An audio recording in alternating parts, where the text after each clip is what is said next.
Current density. Current density, आपको पता है डेंसिटी का मतलब लेते ही आपके दिमाग में क्या आता है? सोच के देखिए आप, जैसे ही मैं डेंसिटी बोलता हूं आप क्या सोचते हो? अगर आप सोचते हो कि डेंसिटी मास बाय वॉल्यूम होता है तो अभी भी आप प्राइमरी लेवल पे सोच रहे हो, अभी भी आप जो आपकी क्लास 10th तक का जो लेवल है उसके ऊपर सोच रहे हो। अब आप क्लास 12th में पढ़ रहे हो, डेंसिटी जब मैं बोलता हूं तो आपको मास बाय वॉल्यूम नहीं सोचना, आपको ये देखना है मैं डेंसिटी किसकी बात कर रहा हूं। जनरली हम डे टू डे लाइफ में हम मास बाय वॉल्यूम से ही डील करते हैं, इसलिए जब भी हम डेंसिटी बोलते हैं तो हमारे दिमाग में मास बाय वॉल्यूम ही आता है। बट ध्यान रखिएगा यहां पे, जब हम डेंसिटी बोलते हैं तो मास बाय वॉल्यूम नहीं होता, वो मास डेंसिटी होता है। मास बाय वॉल्यूम क्या होता है? Mass density. अब सपोज करो अगर मैं आपसे कहूं कि सरफेस चार्ज डेंसिटी, जैसे हमने इलेक्ट्रोस्टैटिक्स में चार्ज का डिस्ट्रीब्यूशन पढ़ा था ना, 3 डिस्ट्रीब्यूशन पढ़े थे, surface charge density, volume charge density and linear charge density. जब मैंने आपको लीनियर चार्ज डेंसिटी का कहा था, आपने लैम्डा से लिखा और उसको आपने क्या लिखा? dq डिवाइड बाई dl या फिर q डिवाइड बाई l, ऐसे लिखा ना। जब मैंने आपको सरफेस चार्ज डेंसिटी का कहा तो आपने लिखा sigma is equal to dq divided by ds, और वॉल्यूम चार्ज डेंसिटी का कहा तो आपने लिखा rho is equal to dq divided by dv, यही तो लिखा। तो आप बताइए तो मुझे, ये लीनियर चार्ज डेंसिटी है, यहाँ पे वॉल्यूम है क्या कहीं पे? ये सरफेस चार्ज डेंसिटी है, इसके ऊपर है क्या वॉल्यूम? कहीं पे नहीं है ना। इसका मतलब डेंसिटी का मतलब मास बाय वॉल्यूम नहीं होता है, ठीक है ना। आपको ये देखना है आप किस डेंसिटी की बात कर रहे हो। मैंने कहा सरफेस चार्ज डेंसिटी, इसका मतलब सरफेस के ऊपर मैं चार्ज की बात कर रहा हूं। मैंने कहा लीनियर चार्ज डेंसिटी, इसका मतलब लाइन के ऊपर मैं चार्ज की बात कर रहा हूं। उसी प्रकार से यहां पे हमने क्या कहा? करंट डेंसिटी बोला। क्या कहा हमने? Current density. तो करंट डेंसिटी क्या होती है? करंट डेंसिटी समझने से पहले इलेक्ट्रोस्टैटिक्स की एक बात और समझिए आप। इलेक्ट्रोस्टैटिक्स में आपने देखा कि जो जितना भी फ्री चार्ज कंडक्टर का होता है उसके सरफेस के ऊपर रिसाइड करता है। The free charge reside on the outer surface of the conductor. ये अपने इलेक्ट्रोस्टैटिक्स ऑफ द कंडक्टर जो होता है उसके अंदर पढ़ा। इलेक्ट्रोस्टैटिक्स में आपने क्या पढ़ा कि जितना भी फ्री चार्ज होता है वो सरफेस के ऊपर एग्जिस्ट करता है। तो ये हमारा कोई भी कंडक्टर है, जैसे मान लो हमारा ये कंडक्टर है, तो सारे का सारा चार्ज कहाँ है? इसके सरफेस के ऊपर है ना।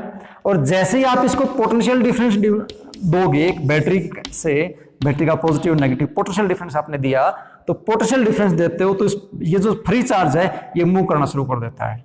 और फ्री चार्ज अगर मूव करता है तो उससे क्या होगा? जैसे ही फ्री चार्ज मूव करेगा तो फ्री चार्ज मूव करता है। अब देखो हमारे पास इलेक्ट्रॉन, यहाँ पे फ्री चार्ज कौन है? फ्री चार्ज है इलेक्ट्रॉन्स। फ्री चार्ज कौन है? इलेक्ट्रॉन्स। तो इलेक्ट्रॉन किधर मूव करेंगे? इलेक्ट्रॉन तो पॉजिटिव की तरफ मूव करेंगे, तो फ्री चार्ज मूव किया इधर। तो ये जो करंट होता है ना, इसको हम बोलते हैं इलेक्ट्रॉनिक करंट। क्या बोलते हैं इसको? इसको बोलते हैं इलेक्ट्रॉनिक करंट। और इसके अंदर जो इलेक्ट्रॉन होते हैं तो इसके साथ पॉजिटिव चार्ज भी होता है। तो पॉजिटिव चार्ज हमेशा नेगेटिव चार्ज से, अगर यहाँ पे पॉजिटिव चार्ज है उसका मोशन किधर होगा? नेगेटिव चार्ज की तरफ। तो ये जो करंट होता है इसको बोलते हैं कन्वेंशनल करंट। इसको क्या बोलते हैं? Conventional current. यहां एक बहुत ध्यान देने वाली बात है, ध्यान से देखिएगा आप। हम जब भी करंट की जो डायरेक्शन बताते हैं वो कन्वेंशनल करंट की डायरेक्शन बताते हैं। जो भी हम करंट की डायरेक्शन बताते हैं वो कौन सी डायरेक्शन बताते हैं? कन्वेंशनल करंट की डायरेक्शन बताते हैं। और कन्वेंशनल करंट होता है फ्लो ऑफ पॉजिटिव चार्ज, और पॉजिटिव चार्ज कभी फ्लो करता नहीं, ध्यान रखना। पॉजिटिव चार्ज फ्लो नहीं करता है, हमेशा नेगेटिव चार्ज ही फ्लो करता है। तो फिर पॉजिटिव चार्ज जो होता है वो फ्लो ही नहीं करता, तो डायरेक्शन हम कैसे मान सकते हैं? ये भी क्वेश्चन हो सकता है। और उसका जवाब ये है क्योंकि नेगेटिव चार्ज इधर फ्लो कर रहा है, इसका मतलब अगर नेगेटिव इधर जाएगा तो पॉजिटिव किधर जाएगा? नेगेटिव का पॉजिटिव जाएगा ना। तो पॉजिटिव चार्ज हमेशा किधर जाएगा? नेगेटिव से उल्टा। फ्लो करते हैं इलेक्ट्रॉन, लेकिन हम जब भी डायरेक्शन बात करते हैं करंट की, तो करंट की जो डायरेक्शन होती है, डायरेक्शन ऑफ करंट, हम जब भी बोलते हैं तो कन्वेंशनल करंट बोलते हैं, और ये होता है पॉजिटिव टू नेगेटिव टर्मिनल। हमेशा पॉजिटिव से किधर चलता है करंट? नेगेटिव की तरफ चलता है। बट एक्चुअली जो इलेक्ट्रॉन्स मूव करते हैं, इलेक्ट्रॉनिक जो करंट होता है, इलेक्ट्रॉनिक जो करंट होता है वो हमेशा करता है नेगेटिव टू पॉजिटिव। इस बात को अच्छे से समझ लें आप। तो हम हमेशा जब भी करंट की बात करेंगे तो कन्वेंशनल करंट की बात करेंगे, इलेक्ट्रॉनिक करंट की बात नहीं करेंगे। But current due to the electrons होता है। ओके, तो यहां पे पोटेंशियल डिफरेंस के कारण इलेक्ट्रॉन्स आप इधर मूव करना शुरू कर देंगे, फ्री चार्ज था सारा सरफेस के ऊपर था। अब आप देखो चार्ज मूव कहां कर रहा है, कहां मूव कर रहा है चार्ज, सरफेस पे मूव कर रहा है ना। और आपको पता है जब भी चार्ज मूव करता है तो आपके पास करंट होता है, पढ़ चुके हैं हम ये बात, अच्छे से समझ में आ गई है कि जब भी चार्ज मूव करेगा तो क्या होगा, करंट होगा। और वो किधर मूव कर रहा है, ध्यान दीजिएगा, वो मूव कर रहा है किधर, सरफेस के ऊपर मूव कर रहा है। इसलिए हमने इसको बोला करंट डेंसिटी को हम क्या लिखेंगे, current per unit surface area. रट्टा मारने की जरूरत नहीं है, कॉन्सेप्ट को अच्छे से समझो। करंट डेंसिटी में लिखूंगा तो वो हम लिखेंगे current per unit surface area. और current per unit surface area क्यों लिखा, वो इसलिए लिखा क्योंकि जो चार्ज फ्लो करता है हमेशा सरफेस पे फ्लो करता है, इंटीरियर ऑफ कंडक्टर पे फ्लो नहीं करता। फ्री चार्ज हमेशा सरफेस पे होता है, और सरफेस पे होता है तो फ्लो भी सरफेस पे ही करेगा।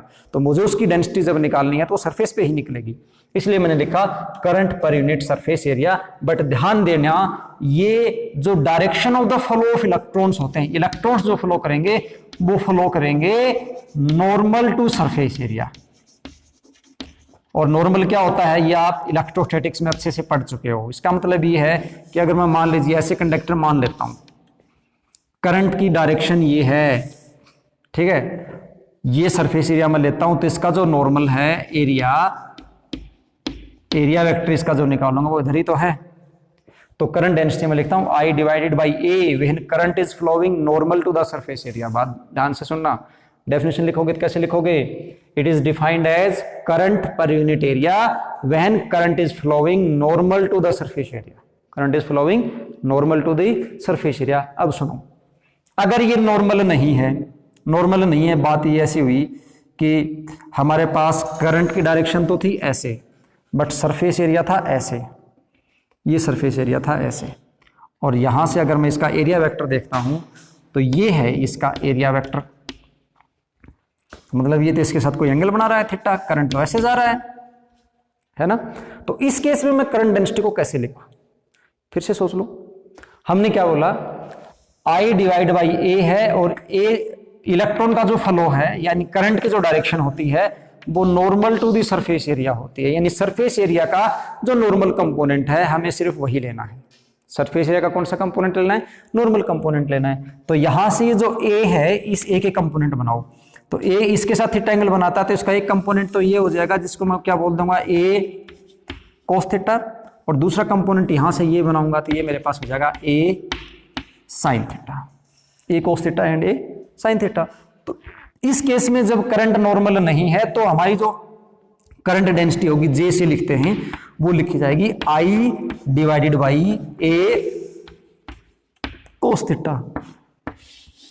कब, व्हेन I क्या होता है, इसके नॉर्मल नहीं है, वो एरिया के साथ कुछ एंगल बनाता है, उस दौरान हम इसको ऐसे लिखेंगे। लेकिन जब वो नॉर्मल है दोनों, जैसे यहाँ पे थीटा की वैल्यू 0 थी, when theta is equal to 0, theta is equal to 0, तो ये, और theta not equal to 0, theta समझ गए होगे किस किस के बीच में है, ये एरिया वेक्टर के बीच में और करंट के बीच का एंगल है, तो हम इसको ऐसे लिखेंगे। ये जो करंट डेंसिटी है, करंट डेंसिटी वेक्टर क्वांटिटी होती है, वेक्टर क्वांटिटी है। Current density is a vector quantity. इस बात को भी आप अच्छे से नोट करके रखें।